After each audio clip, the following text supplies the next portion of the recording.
Assalamualaikum warahmatullahi wabarakatuh. Selamat berjumpa kembali. Semoga semuanya sehat dan tetap bersemangat. Mari kita lanjutkan lagi pelajaran kita dengan metode ilmiah. Apakah metode ilmiah itu? Metode ilmiah merupakan suatu prosedur atau cara pemecahan masalah dengan menggunakan langkah-langkah yang telah tersusun secara sistematis. Adapun langkah dasar atau tahapan metode ilmiah adalah yang pertama merumuskan masalah, yang kedua mengumpulkan informasi atau data, yang ketiga, menyusun hipotesis. Yang keempat, melakukan percobaan. Yang kelima, melakukan analisis data. Yang keenam, menarik kesimpulan. Dan yang ketujuh, mengkomunikasikan hasil penelitian.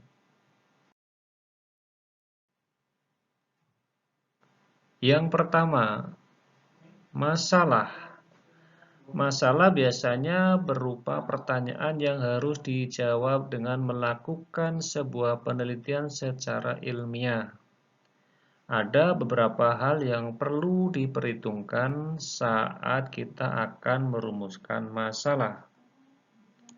Yang pertama, masalah itu harus diungkapkan sebagai kalimat pertanyaan.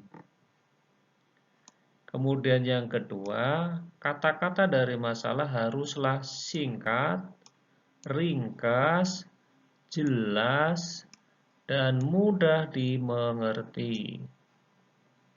Kemudian yang ketiga, perumusan masalah harus menjadi masalah yang bisa diselesaikan, bukan masalah yang mengada-ada.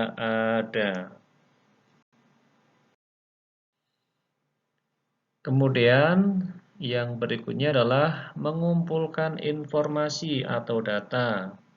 Setelah melakukan perumusan masalah, tahapan berikutnya yang harus kita lakukan adalah mengumpulkan informasi atau data.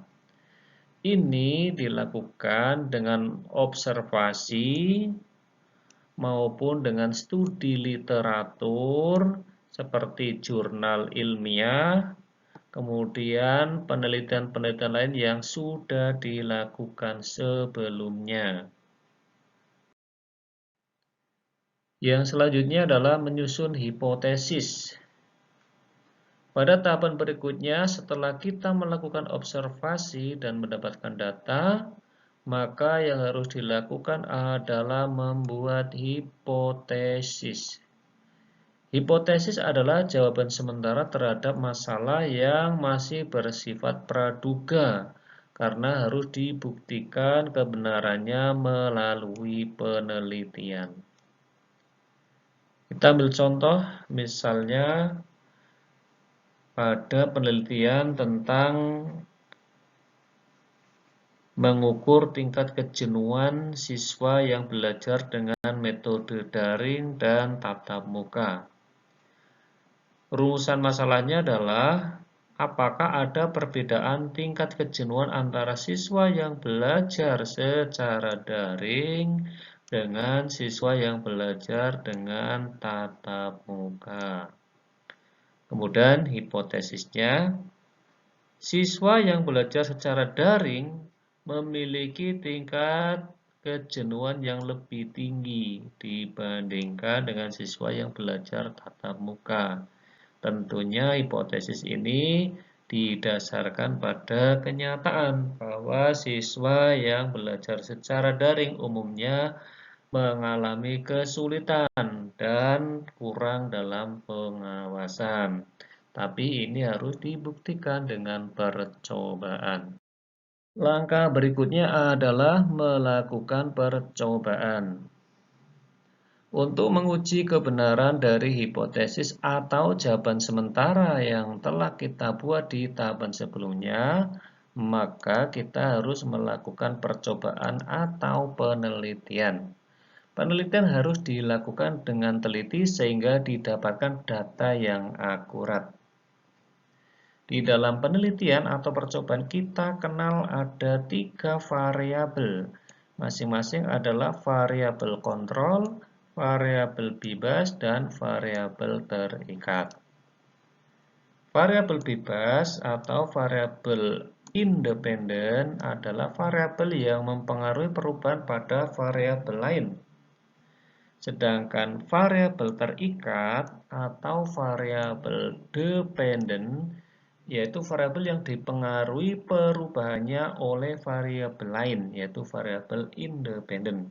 Sedangkan variabel kontrol adalah variabel yang dikendalikan atau dibuat konstan, sehingga pengaruh variabel independen terhadap variabel dependen tidak dipengaruhi oleh faktor luar yang tidak sedang diteliti.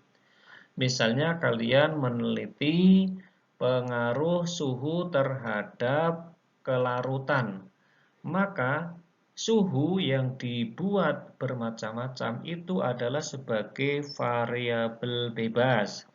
Kemudian kelarutan itu adalah sebagai variabel terikat atau variabel dependen.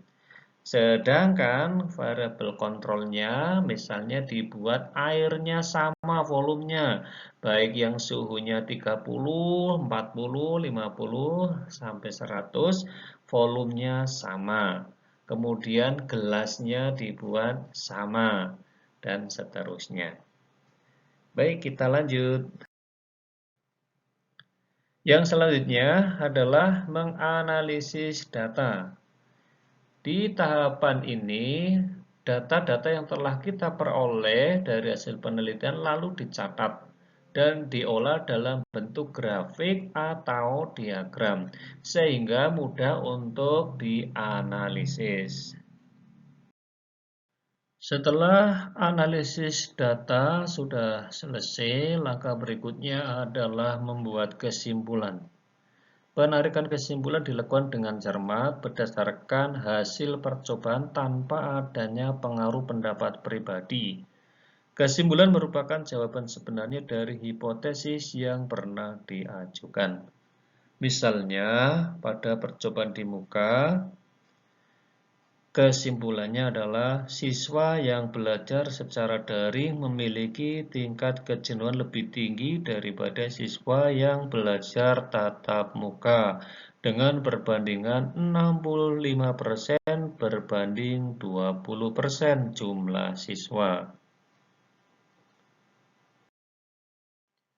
Langkah berikutnya adalah mengkomunikasikan hasil penelitian dengan cara mempublikasikan hasil penelitian kepada orang lain dalam bentuk laporan tertulis atau forum diskusi ilmiah atau seminar. Nah, demikianlah pembahasan kita tentang metode ilmiah.